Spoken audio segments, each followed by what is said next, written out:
Hello everyone! So, papunta tayo ngayon ng Don Quixote. Bibili tayo ng, maghanap tayo ng Philippine food. And parang gusto kong kumain kasi ng Pancit Canton. And andito na tayo sa Don Quixote. Well known talaga to guys, itong Don Quixote. Kapag sinabing Don Quixote, napakasikat dito sa Japan guys dahil ito yung pinaka talagang shopping center nila na andito na halos lahat ng mga beauty products, mga chocolates, mga foods o ano pa man, mga pabango, kahit ano. And sobrang affordable ng kanilang mga binibenta.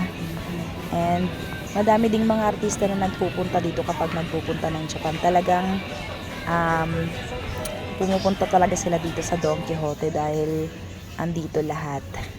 So, hahanapin natin yung gusto kong makita, yung aking gustong bibilhin na Pancit Canton. So, punta tayo sa bandang mga Asian foods or sa mga Pinoy na mga pagkain. So, tingin-tingin muna tayo kung may bago ba. And syempre, napakadaming bago talaga.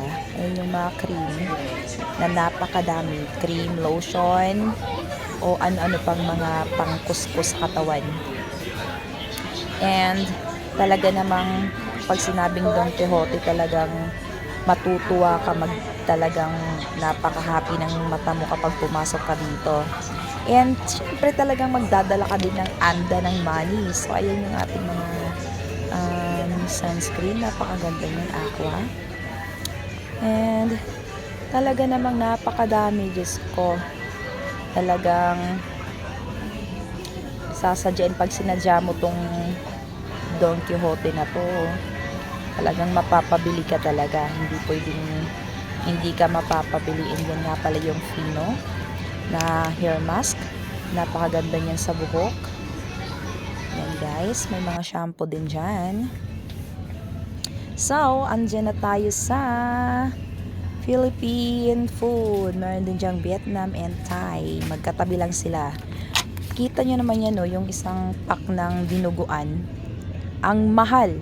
Grabe. Yung isang piraso siguro halos na 250 isang pack lang. Tapos yung bagoong na malaki halos 300 na. And yung may maliit din sila. So, may mga din sila yan. Sardinas, 555 tuna, corned beef. And, syempre, yung gusto ko lang bilhin dyan is yung Pancit Canton. Bibilhin ko yung isang pack. Yung siguro na piraso siguro yung laman na yan. So, yan yung bibilhin ko. Ang sarap kasi kumain yan eh. Tapos may fried egg tayo guys, diba?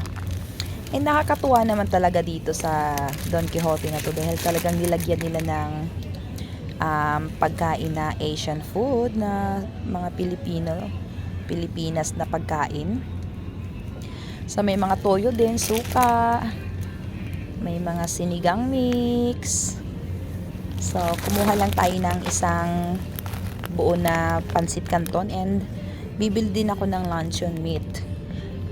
Yan, masarap din to guys, tong luncheon meat na to. And medyo kamahalan din siya, but masarap kumain yan lalo na kapag umaga.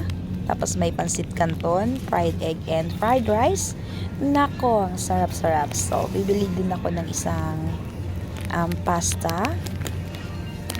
Para kapag gusto natin kumain ng pasta, magluluto na lang tayo. And hinahanap ko yung chicharon. Parang naubusan yata. Inubos na yata. So, thanks for watching.